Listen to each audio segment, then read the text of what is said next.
Hello everyone, it's the Historical Gamer once again, and today we're starting a new series. I'm not sure how long it will go in terms of length, but we'll find out here. It's for a new game called Kingdom Come Deliverance. It's a role-playing game which takes place during the medieval period of time. It's actually taking place in the Holy Roman Empire, or along the border of it, during the early 1400s. So this is actually the opening cinematic for the game, kind of setting the stage of the game.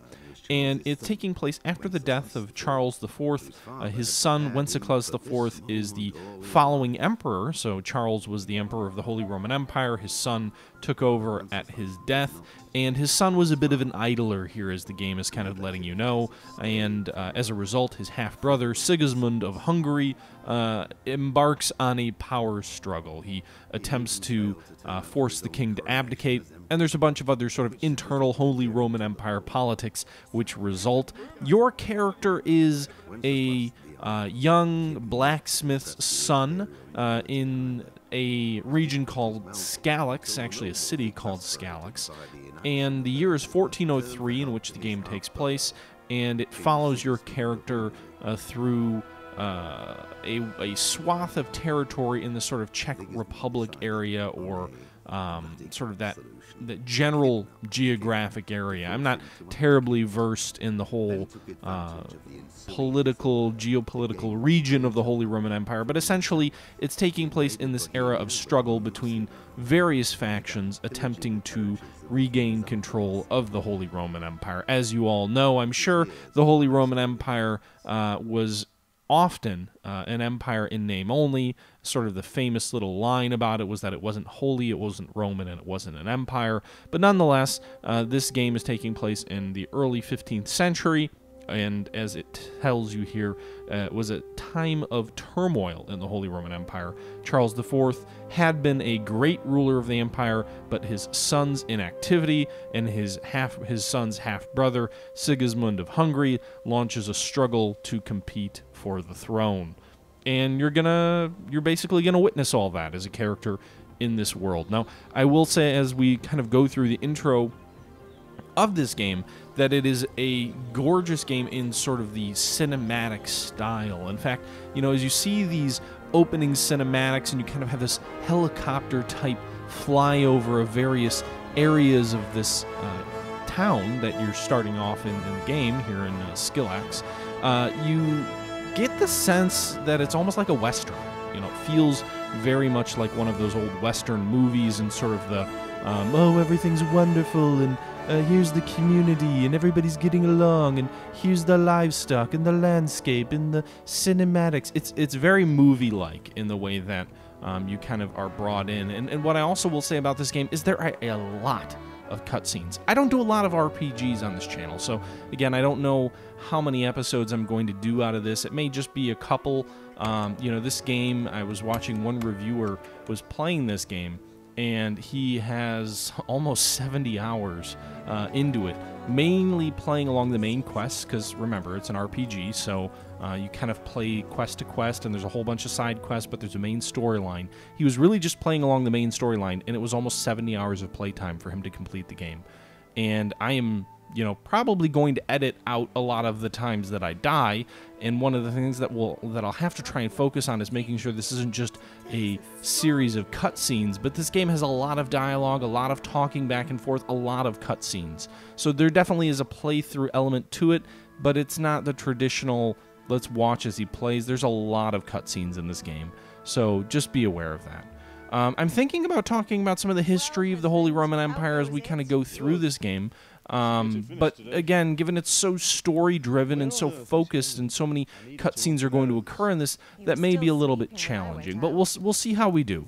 I think it would be fun to kind of talk a little bit about the history of the Holy Roman Empire as we watch this game play out. You can see here, this is my mother and my father. My father, the blacksmith. My mother just came back in town, and I guess we'll just kind of see. We'll play through it, we'll talk a little bit about history, we'll play the game a little bit, and we'll see how everything unfolds. And, you know, I'll see if you guys are interested. It's been really popular. I've been streaming it on Twitch a bit lately, and I've been getting a ton of response and a ton of viewers, and it's been incredible. Again, it was the most popular viewed game on Twitch for, it might still be, which is unheard of. Generally, it's esport games that are on there. So, again, this has been a hit. I wouldn't say out of nowhere, but it's certainly been a little bit of a surprise hit. That's my character right there waking up. And I think it's interesting because it does a good job of kind of putting you in time and place in the Holy Roman Empire. At points, the game is a little bit juvenile. I'm only about 6 hours in of my actual playthrough.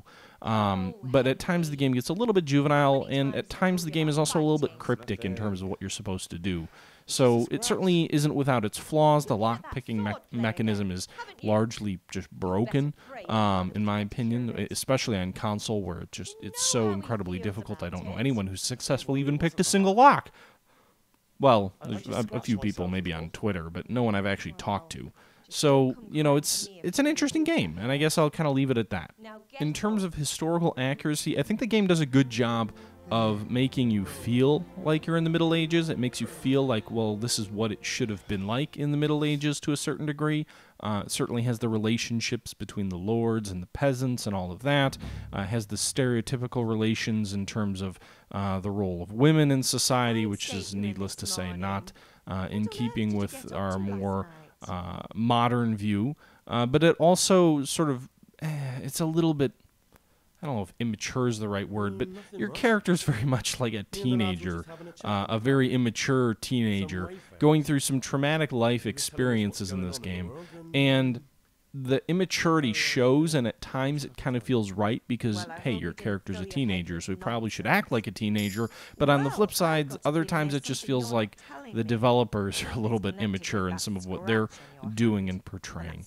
In terms of the actual historical accuracy, some of the early events and whatnot appear to be accurate based on my initial research of the game. But in terms of the look and feel, I was reading another reviewer, someone more professional than myself on Twitter, TJ Hafner is, I believe, who I was thinking of. And he was talking about how this game checks the box of what we think of when we think of medieval history, but it's really hard to know how historically accurate a game like this is because we have such limited information about the medieval period. We know a little bit about sort of the high lords and how they lived. We know very little about really the peasants and how a lot of the actual history unfolded to a lay person or even to a blacksmith's son, which is who we are. So it's always challenging to say a game is historically accurate or it isn't. It may just be best to say it conforms to what we think of when we think of medieval history. It conforms to a lot of what we know when we talk about medieval history, but it's certainly a simplified look at the past. And, our ability to really make a value judgment on is this a historically accurate game or not is somewhat limited. In terms of my view of enjoyment level in this game, I've enjoyed it quite a bit thus far. I will say it feels more like a choose-your-own-adventure novel than it does an actual game at times, because the game is so dialogue-driven. But there's a lot of interesting gameplay mechanics in this game that I think could go a long way in making some other RPGs a little bit more intriguing. When I saw the initial sort of clips for this, the initial trailers, I thought, oh, okay, so it looks a little bit like Skyrim, but in a medieval world. And what I will say is it's not that. The combat mechanics are so much more detailed and intricate than Skyrim. My view of Skyrim combat is just press your button as many times as you can and charge at the enemy and dodge at certain times, but in general just go right at him with as much damage as possible in a short period of time. And maybe that's not the best way to play Skyrim, but I put 100 plus hours into Skyrim, and it was certainly something that was a valid tactic for me in any event. In this game, if you do that, you will die very quickly and painfully, and you will not accomplish anything. The dialogue in this game is much more diverse than in Skyrim. You've got a series of 4 different sort of options or choices that you have that sort of influence your ability to discuss items and influence people and win conversations, if you will. And your choices influence, the way the conversation goes. So, for example, you've got a speech characteristic, you've got a charisma characteristic, which is represented by that heart. You've got a combat characteristic, and you've got a bribe characteristic. So the talk characteristic is like, hey, you're political, you're intelligent, you can convince people to do things you want them to do. Your charisma trait kind of, or charisma trait kind of is, it both plays to the crown, sort of like loyalty to the crown, but it's also just, your ability to convince people more. Almost, again, it seems to lie more in lines with like, your patriotic duty, whereas talk is like, okay, your speech characteristic is just, hey, believe in me personally. Your charisma characteristic is more along the lines of my duty to the society, or my duty to my king or my liege. Your martial or your combat talk ability is more in the vein of, hey, I'm going to intimidate you. And then your bribe characteristic is just, hey, I'm going to pay you off. It's pretty self-explanatory. And you've got these three different traits. The bribe characteristic is just, hey, I'm going to give you money. But the other three traits, you level up, if you will. So it's almost like a crafting skill in an RPG, except that it's a talking skill. But it's more than just talking. A lot of RPGs have this sort of silver tongue characteristic where, if you're witty or whatnot, you can convince people to do what you want them to do. But really, there's three different pieces of that. The intimidation thing really comes down to combat ability, but the charisma and the talking are sort of two different veins of the same thing. And again, it really gets to the element of this game being really dialogue driven, and again, almost like a choose your own adventure novel. So it's different in a lot of ways, and its combat mechanics are far more detailed and interesting, I think, than a lot of combat mechanics in a lot of different RPGs, as I've already said. The game is maybe a little bit over-detailed. You've got to eat, you've got to sleep. If you eat something that's you've had in your possession for too long, it may have spoiled. So perhaps it could give you food poisoning and kill you. If you don't eat, you can starve. If you don't sleep, you can become exhausted and die. You can die a lot of different ways in this game, and it's not always at the hands of the enemy. It's not always, anything except your own idiocy. Money is hard to come by in this game, at least early. Is the case in a lot of RPGs, but also really especially in this one. So overall, it's an interesting game that I'm enjoying playing. But is also has some flaws in certain things. Again, the storyline isn't as mature as I would like. I would love a political discussion simulation type deal of the Holy Roman Empire, and you get a little bit of that early on, but afterwards it kind of devolves into childish banter. Even the High Lords, when they're talking politics, it tends to be a little bit more childish or immature than maybe I would like. Now, maybe, who knows? Maybe that's how people talked and felt and discussed things back then. Certainly is possible. But I was hoping for a little bit more Game of Thrones-esque sort of back-dealing and backstabbing. And at least, again, I'm only 6 hours in, but at least 6 hours in, I haven't really gotten that quite yet. One thing I do think is really interesting is the barter mechanic. So, when you actually trade or you can basically steal things or buy things as you possess different things. You can go to traders and sell them, or buy new items. Hey, I want to buy a new sword or whatnot. And as you buy those new items or as you sell those new items, you can pay the flat price that you're given, but you can also barter, so you can negotiate back and forth. And as you negotiate, that influences your reputation with that trader. So if you have a failed negotiation, they'll think less of you. If you have a successful negotiation, they may not think more of you, but they won't think less of you. If you give them a little bit more than you have to, if you tip them, you can improve your reputation. And that influences a host of other things in the game that, again, I think is a pretty intriguing way of handling trade. And again, I'm not a huge RPG guy, so maybe these are things that have been done in other RPGs, but the main ones I've played are kind of some Star Wars RPGs or Skyrim RPGs, and these are things that those games either don't do or don't do particularly well, that this one does in a more interesting way, I think. The storyline in this game takes a little while to get going. Once it does, I think, do a pretty good job of keeping you interested and invested, engaged in the actual story. It does seem to be based at least on some historical events. So I think what we'll do in the following episode is we'll dive into the history behind the game. We'll set the stage. I know the intro did a little bit of that, which you saw on the screen. But we'll actually talk a little bit about the history of the Holy Roman Empire, as well as sort of the period that we're going through. I don't know how many episodes that'll take, whether it'll be one, whether it'll be two, but I do think it's an interesting opportunity to really dive into the history of of this game in terms of the setting. But as I said, the storyline takes a little while to get going. Sort of the initial thing that you do here is kind of what we see on the screen right now. Is your dad basically sends you around town that you're growing up in to do a few errands for him. You need to pick up some money from somebody who owes you money. You need to go buy some charcoal because, remember, he's a blacksmith, so he needs that coal to sort of heat the fires to allow him to finish a sword that he's working on. You need to go pick up sort of a crossguard, so the decorative element that goes right above the hilt, right above the handle of the sword, and right below the blade, sort of to guard your hand from sliding to a point where you'd cut it.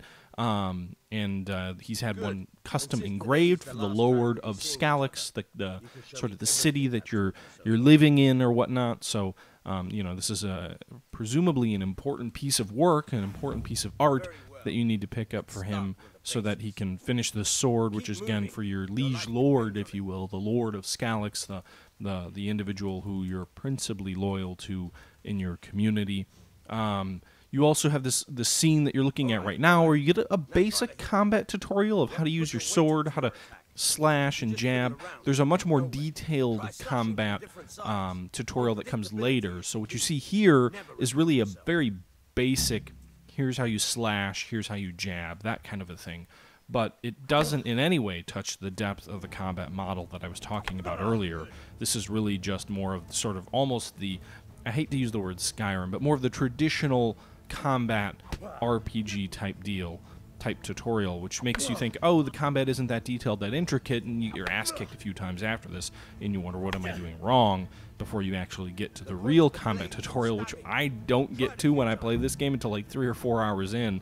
Kind of late to get to that, but you get to it a little bit later, and you realize, wow, this mechanic is a lot deeper than you think. And that's not a mission of your father. That's more or less, something that comes up as you're, carrying around town and doing the different things for your dad. Of course, no medieval game would be complete without talking about alcohol, because everybody drank a ton of alcohol back then. And certainly in today's culture, beer and craft beer are all the rage. So naturally, you need to go pick up your dad a pint, or not a pint, but a pitcher of beer from the local tavern. When you do that, you run into your love interest, a gal who you'll see in a little while in the screen, but a gal named Bianca. From there, what else do you have to do? You run into some shenanigans with some of your local friends who are up to no good, of course, and we'll see how that goes. And this playthrough, I think I actually didn't participate in that. But at least it's alluded to. Literally flinging poop, which at times, as I've already said, the game feels a little bit too immature. I think it actually fits for this scene, for this opening scene, though. I think it sets the stage and sort of puts you in the place of a young, immature kid. So that piece, I think, is about right. But in general, I've already kind of expressed my complaint or concern with that. You even get some internal politics being discussed between some folks at a tavern, kind of arguing over what's going on. It's one of those expositions that gives you a little bit of background on the game, discussing the power struggle between Sigismund of Hungary and Wenceslas IV of the Holy Roman Empire and the son of Charles IV. So you get this sort of drunken political debate between two people. But this is one of the things that I love about this game. From obviously the Historical Gamer is my channel title, so I'm a bit of a history nerd, but this idea of seeing politics of a very complex and convoluted political world being discussed as if you're a bystander witnessing this, as if this is something that goes on every day, something that, many of us can all relate to political discussions between friends or family members or whatnot, and how they can become heated, how people can vehemently disagree, and how it shapes many discussions and people's relationships with those discussions, how accusations of traitor and things like that can be thrown around, perhaps willy-nilly. Perhaps in this period of time it would have been more of a severe issue. Today it's more or less an accusation we throw around when people disagree with us at times.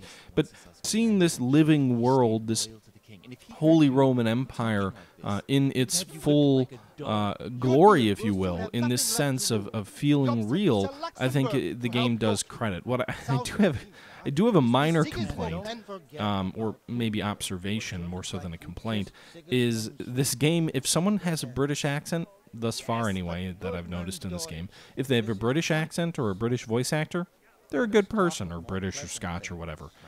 If they have a German accent, they are the villain, which is kind of ironic when you consider this is all taking place in like the Czechoslovakia, Hungary, Germany area in the Holy Roman Empire. German type accents or Eastern European type accents should be the standard, and yet the game kind of falls into the stereotypical, oh my goodness, if they speak with a German tinge, they must be evil, or wrong at the very least, maybe not evil, but wrong. And if they speak with an English accent, well, of course, they're the good guy. And that's kind of amusing. Like, okay, Germans are always bad, I guess, whether it's Die Hard or whether it's video games. It's not like, this isn't about World War II. These aren't Nazis. It's just the Holy Roman Empire. But hey, German equals bad, even though all of these people probably should have a quasi-German or Eastern European accent anyway. But I guess it's a minor quibble. It's just kind of an interesting observation, I suppose. In terms of the world building, the game also gives you these Kodak things, which is, I think, standard in a lot of RPG type games. I know the Star Wars, the Old Republic games had those, which are these little items or things that you uncover as you progress through the game that allow you to learn a little bit more about the history around the game, which I think is well done in this game. Like, it gives you information about sort of the Western Schism in the Holy Roman Empire. It gives you information about feudalism and all these different little write-ups that tell you a little bit more about the game. In fact, it's a little bit like, rather than, maybe a better comparison would be, rather than a Star Wars game, is oh my goodness, I can't think of the game. The World War I game that I played on my channel not that long ago. Valiant Hearts, that's it. And that's sort of a comparable example where you learn these little things as you're playing through the game. It tells you a little bit more about the history, these little items you can uncover. In this, it's built more into the storyline. So as you play through the storyline, you get these little notifications up in the top right. You press a button that brings you into the Kodak screen, which will teach you a little bit more about the history. And in that sense, I think it's pretty cool. You can learn a fair bit. I haven't noticed anything like Skyrim where you're picking up books and actually reading through the lore. It's more or less, just pressing a button and getting that piece of the lore here. What you're going to see in front of you now, by the way, is the barter mechanic that I was talking about earlier. And that's interesting. The other piece is, the game has sort of the expectations of a peasant or of a blacksmith's son. You don't know how to read, so the game builds that into its mechanics, and you can learn to read, and that's one of those traits you can build your skills on.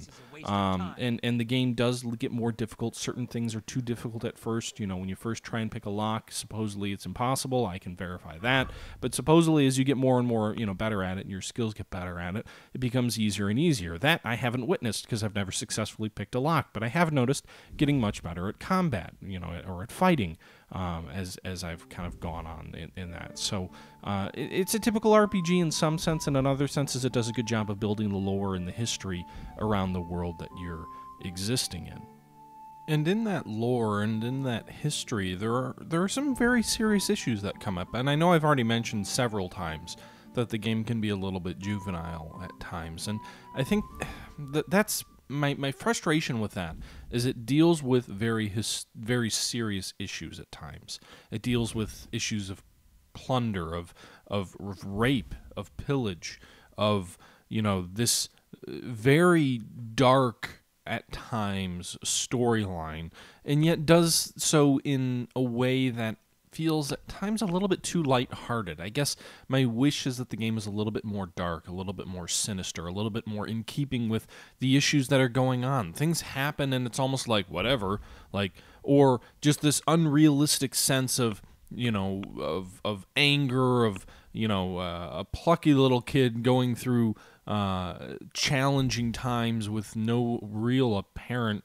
reaction to anything that's going on other than just anger and a desire to, fight back, which at times makes sense, at times feels a little bit trite and unrealistic. So I guess my key frustration with the game One of my key loves with the game is sort of the depth and the granularity and the desire to sort of make a, if not historically accurate, a historically feeling and themed game.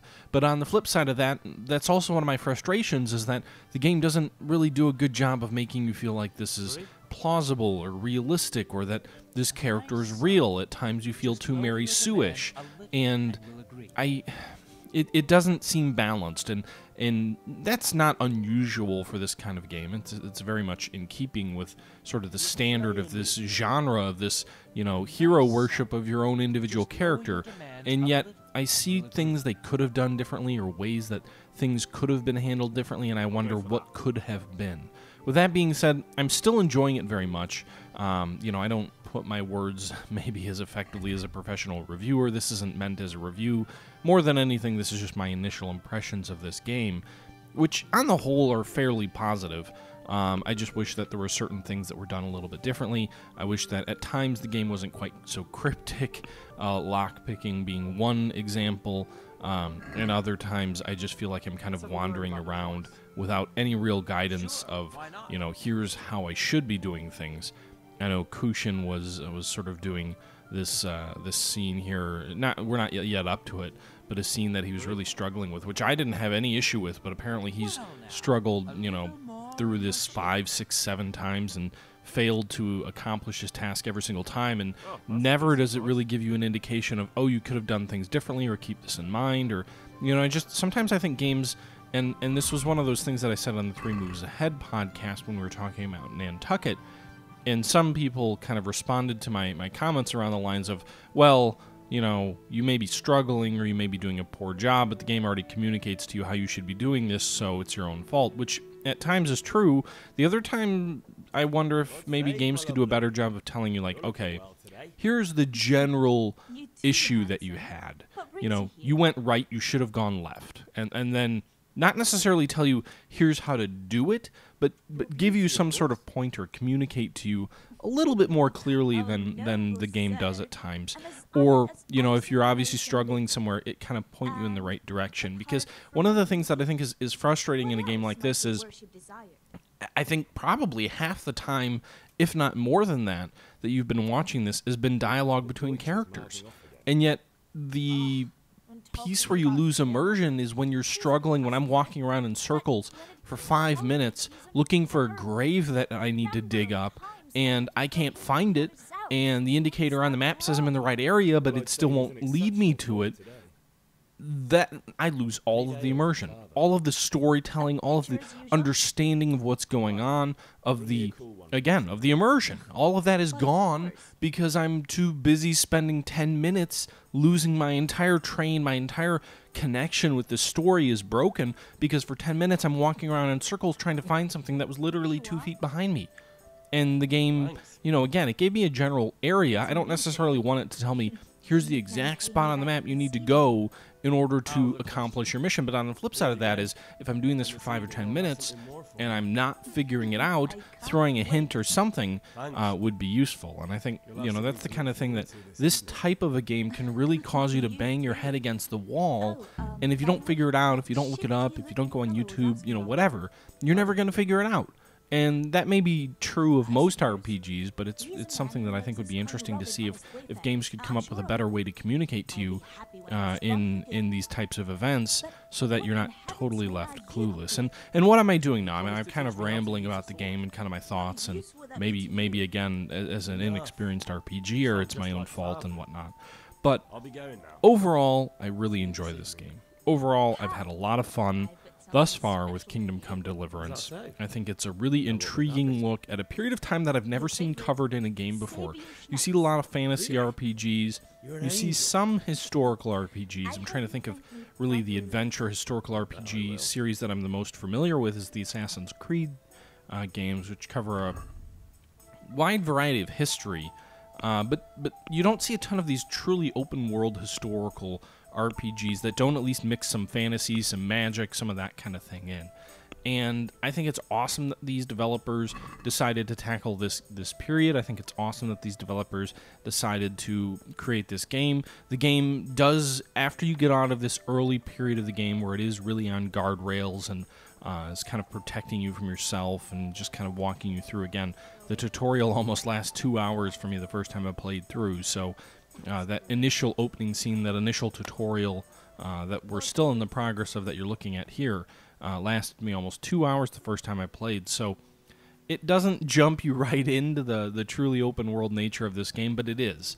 It is an open world game. It is a game that has a lot of thought and creativity that goes into it. Overall, my initial impressions of this game are very positive, and I've enjoyed my time with it thus far. Again, I'm about 6 hours into my main campaign playthrough. I've actually got two playthroughs going in parallel. I've got my live stream, and then I've got the one that I'm looking at here that I'm recording and talking over. If I was to play through the whole game or whatnot, and record and talk over it, my guess is that would be like 80 or 90 hours, or 160 plus episodes on this channel. I doubt I'm gonna do that.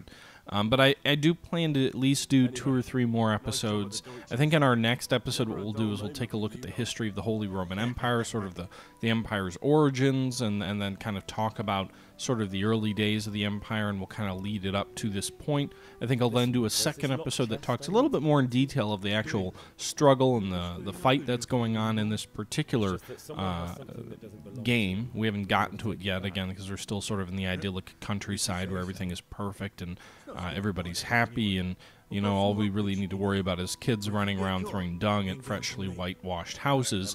But we'll definitely get into more of the political storyline behind that in that following episode. And then maybe talking about in a little bit more detail some of the actual events going on in the series in a follow-on episode. So probably 2 to 3 more episodes for sure, looking at this game, where I'll kind of chop some pieces out from my live stream. I'm not doing one-to-one real time, so the footage here that you're seeing was taken from about an hour-long clip. So again, what you're seeing here by this point is I'm about 50 minutes into the actual gameplay that you're seeing here. So keep that in mind. I'll probably cut things out. I don't want it to just be cutscenes, though, too, so we'll kind of have to find the right balance, I think, for this series. I don't envision this being a tentpole series. This isn't going to be something that you're going to see 30 or 40 episodes on the channel, in all honesty. I said I could easily do 80 or so just on the main quest lines. But I doubt it'll end up being that. What it'll probably be is some historical discussion with some background gameplay without spoiling the ending, because we won't get that far. And, let me know your thoughts, guys, if this is something you want to see a ton more of, or if this is, if what you're hearing here seems like roughly the right balance, then that's probably the route that we'll end up going. With that being said here, you can see I'm in the process of trying to do the lock-picking mechanic that I just despise in this game. I'll try and mix a little bit more history into this series because, again, there's so much dialogue, there's so many cutscenes. I don't think, real-world reactions or discussions or whatnot, or Let's Play type things as I've done with Ultimate General Civil War, is necessarily the best way to handle this game. So I think we'll take a little bit more of a historical approach. Nothing over-engineered, no huge production values, but more historical discussion versus what I usually do. Recently, anyway. With that being said, though, guys, I've been rambling for about 33 minutes. I've been repeating myself quite a bit, so by this point, I think it makes sense to bring this episode to a close. As I said, we're working our way through the introductory period in the village here, and we'll figure out where this all goes in our next episode.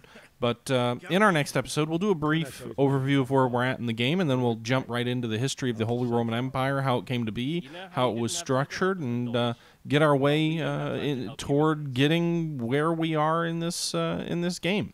Until then, though, guys, I hope you're enjoying this video. I hope you're looking forward to this series. Let me know your thoughts. Is this a game you want to see more of? I've already mentioned that I play mostly war games. I play mostly strategy games, and role-playing games don't really fit into that vein. So this is going to be something a little bit different. It's not going to take over my channel in the same way that Ultimate General did. But it is something that I think is interesting. I think the themes and the history, especially if I stick more to a historical discussion-based series of videos, I think is something that could appeal to a lot of you. But if you feel differently, please let me know, because the only way I know what you guys find interesting and what you guys don't is if you tell me. So, you know, make sure you tell me, and then we'll kind of go from there. I'll at least do a few episodes, but, you know, the number of episodes at the end of the day will likely be determined by both my ability to provide some interesting and valuable historical content, as well as sort of the way these things are received. With that being said, though, guys, as we're beating up this poor person, you know, we're loan sharking him, if you will. You know, give us your money. You don't have money? Okay, we're going to beat the crap out of you until you give us your money. You still don't have money? Well, at least we beat the crap out of you. But while we're busy finishing up loan sharking him, I think we'll go ahead and call this episode to a close. As always, I hope you guys have enjoyed this. And until next time, this is the Historical Gamer saying thank you for watching. And until next time, I'm out.